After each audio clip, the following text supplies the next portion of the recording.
नमस्कार दोस्तों, अभी हमें सूचना प्राप्त हुई है शहर के बहुत गौरवान्वित और सम्मानित लोग एक जगह इकट्ठे हुए हैं। क्यों इकट्ठे हुए हैं, क्या कारण है उनके इकट्ठे होने का, उनकी क्या वार्ता होनी है, आइए उनसे बात करेंगे।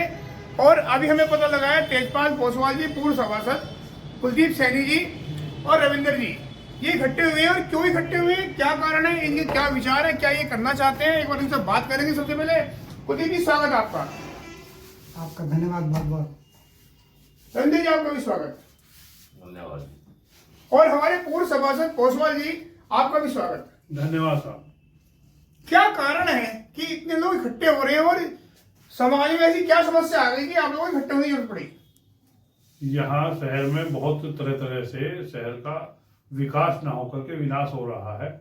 उस विनाश को रोकने के लिए हम जगह जगह अपने सभी साथियों से मिल करके उस समस्या का समाधान करने के लिए आप लोगों का चेकिंग करना है कि आप भी क्या क्या काम कर रहे हो।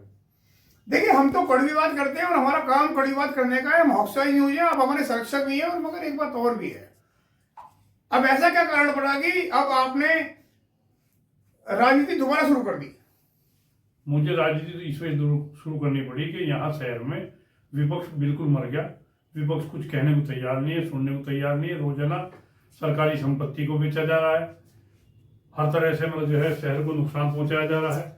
उस नुकसान को रोकने के लिए हम यहाँ के जितने भी गणमान्य लोग हैं उनको भी इकट्ठा करने की प्रक्रिया शुरू की है और उन सब लोगों से मिल रहे हैं और मिल करके हर समस्या को समाधान करके रोकने की कोशिश करेंगे, कहीं भी गलत ना हो।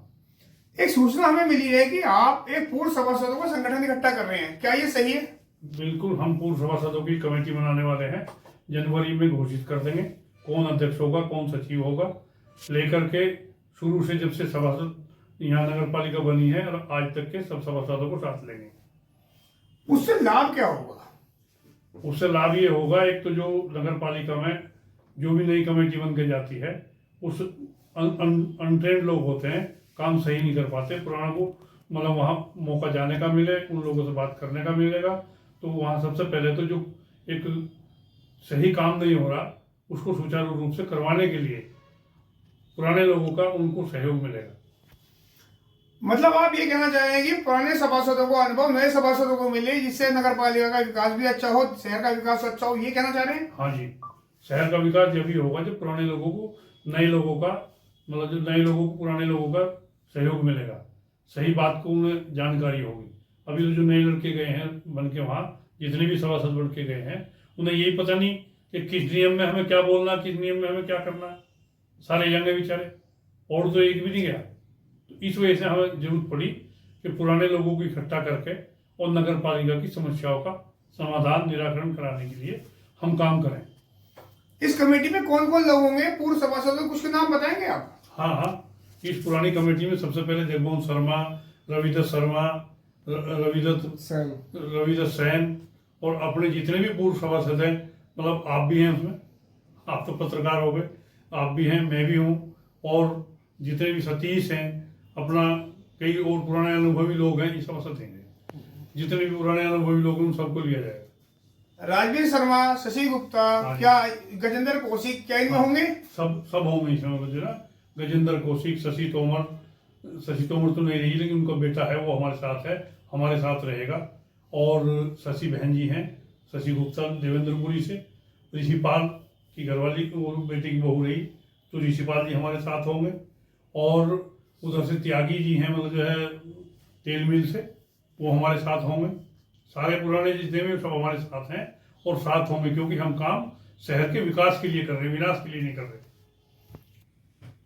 साथियों, कड़वी बात हमारी पहचान है, कड़वी बात ही हम लोगों के नाम से हम लोग जाने जाते हैं। हॉक्सॉ जी कड़वी बात ही जानता है। सर, कब तक ये हो जाएगा? हम जनवरी के लास्ट वीक तक तो अपनी समिति बना करके पूर्व सभासदों की घोषित कर देंगे और जितने भी सभासद हैं वो इस शहर की सारी समस्याओं को मतलब जो है ना निराकरण करने के लिए शपथ पत्र तैयार करके शपथ के साथ इस शहर के विकास की बात करेंगे और कमेटी का जनवरी के लास्ट तक हम घोषित कर देंगे। सर, कितने लोगों से वार्ता हो गई आपकी अभी तक? करीब 15-20 लोगों से हमारी वार्ता हो गई है, जिसमें मेन कालूराम धामा जी हैं, तेजपाल पोसवाल हैं, सतीश चौधरी हैं, शशि गुप्ता जी हैं और मतलब जो है अपने राजवीर शर्मा जी हैं, रविदत्त सेन हैं और अपने क्या नाम जी, कई लोगों के मैं नाम भूल रहा हूँ, उन सबसे बात हो गई है, सबके फ़ोन नंबर, सबकी व्यवस्था मेरे पास है। अच्छा, आपने कोई अपना हेल्पलाइन नंबर भी दिया है ऐसा कि जिससे कि अगर कोई समाज सेवी या कोई भूतपूर्व सभासद आपसे जुड़ना चाहे? हाँ, मैं नंबर सबको मेरा डिस्ट्रीब्यूट किया हुआ है, 730-287-4515। इस नंबर पर कभी भी किसी समय भी कोई भी आदमी मुझसे संपर्क कर सकता है। सबकी समस्या के लिए हम हर टाइम तैयार रहते हैं। अपने जैसे आप कमेटी बना रहे हैं, इस कमेटी से कोई जुड़ना चाहे तो या सलाह देना चाहे, सुझाव देना चाहे तो इसमें इसी नंबर पे आपसे संपर्क किया जा सकता है? हाँ, जो भी इस कमेटी हम बना रहे हैं, इस कमेटी के प्रत्येक आदमी के पास ये नंबर होगा। इस शहर के गणमान्य लोगों के पास ये नंबर है जी। इस पर कोई भी कभी भी संपर्क कर सकता है जी। और ये नंबर सबके समाधान के लिए 24 घंटे तत्पर है। जी।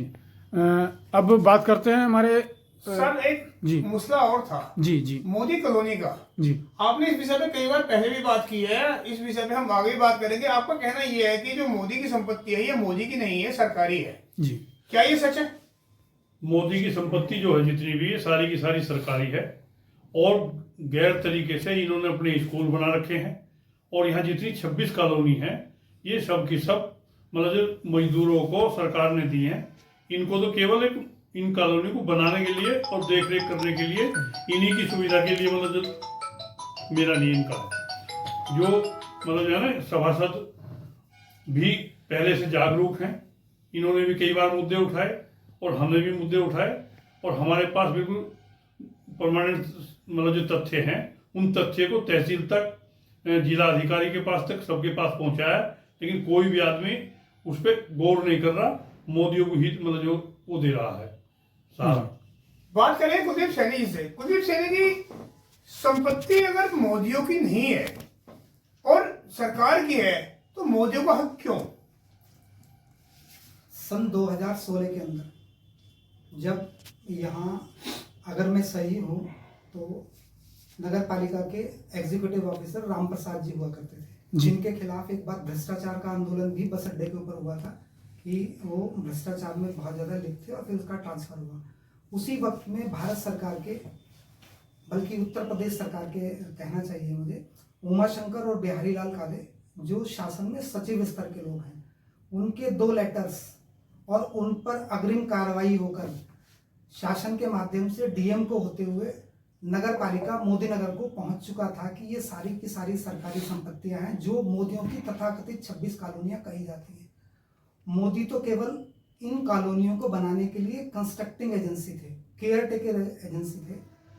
ये सारी की सारी कॉलोनियां subsidise housing scheme for industrial workers के तहत बनी हुई हैं, जिस पर मोदियों ने गलत तरीके से अपना कब्जा आज तक जमा रखा है और यहाँ के मजबूर मजदूरों को भ्रमित कर रखा है कि ये उनकी कॉलोनियां हैं। और इसमें अग्रिम कार्रवाई एक बार 2016 में हुई, उसके बाद फिर जो है 2019 में हुई, जब 8 बड़े सरकारी अधिकारियों को, जिसमें डीएम साहब भी थे, जिसमें डीएलसी महोदय भी थे, जिसमें यूपीएसआईडीसी के अधिकारी भी थे, एसडीएम साहब भी थे और भी अधिकारी थे।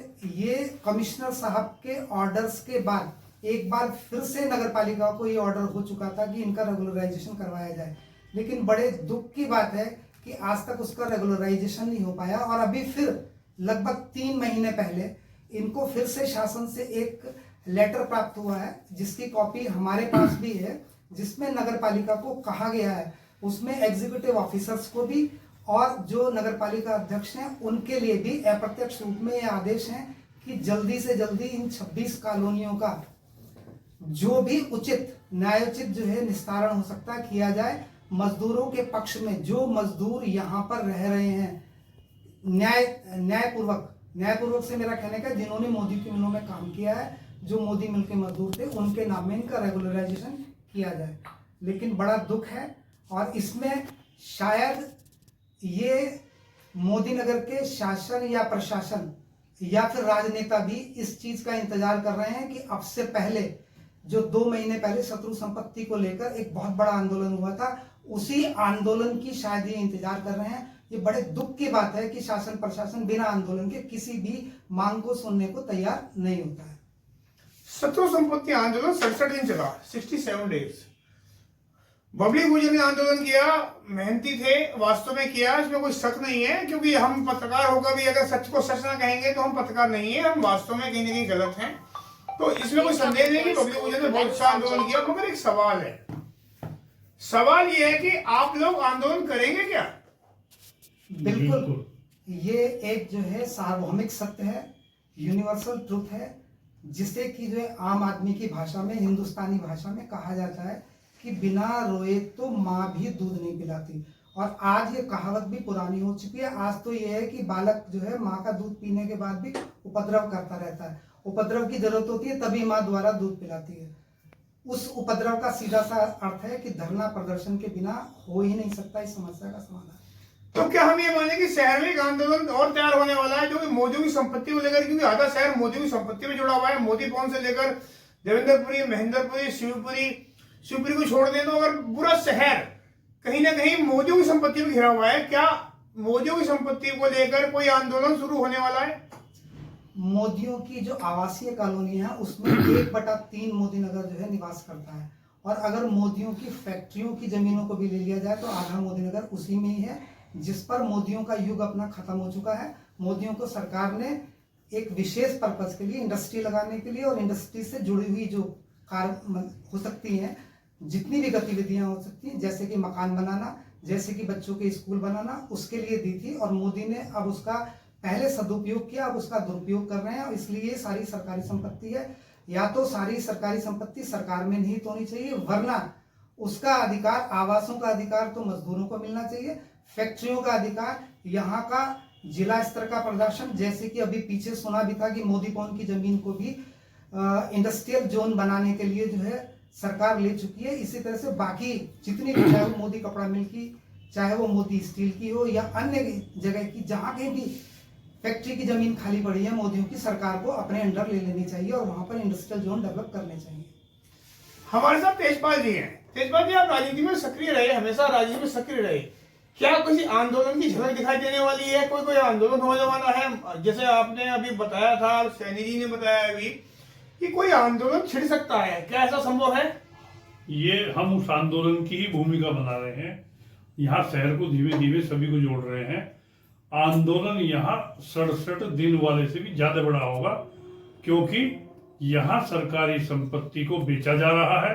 हम उसका विरोध कर रहे हैं। अभी एक कुछ समय पहले पुरानी तहसील बेची गई थी, उसको इनसे छीना गया और सरकार में निहित करा गया। छोटा बीमा बेचा गया, आपको जानकारी है? हाँ, उसका भी मतलब है। छोटे बीमे दोनों का मतलब जो केस चल रहा है, उसकी लड़ाई लड़ी जा रही है, वो वापसी होगा।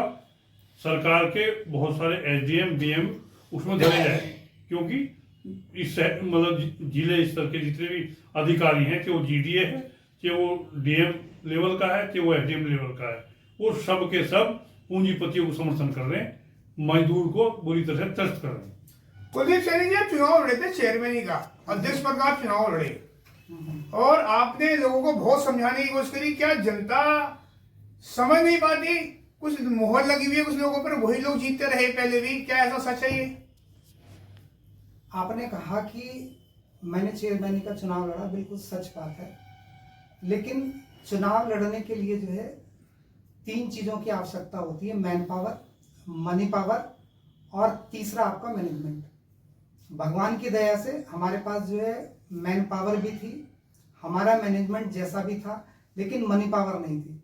क्योंकि 2017 का हमने चुनाव लड़ा, हमने उसमें ये सुना है, हो सकता है मैं गलत हूं, लेकिन जो पब्लिक से सुना है कि जीतने वाले जो भी अध्यक्ष रहे थे 90 लाख रुपया उन्होंने खर्च किया था। भाई मेरे पास तो 90 लाख है नहीं। और हारने वाले कैंडिडेट्स ने 4 करोड़, 3 करोड़, 2 करोड़ रुपए तक खर्च किए थे। तो आज लोकतंत्र की परिभाषा हिंदुस्तान के अंदर तो बड़े दुख के साथ कहना पड़ता है बदल चुकी है। जिसके पास करोड़ों रुपया होगा वो अध्यक्ष का चुनाव लड़ेगा, जिसके पास 20 करोड़ रुपए होंगे वो विधायक का चुनाव लड़ेगा, जिसके पास 50 करोड़ रुपए होंगे वो संसद सदस्य का चुनाव लड़ेगा। मतलब चुनाव का मतलब पैसा, ये मान लें?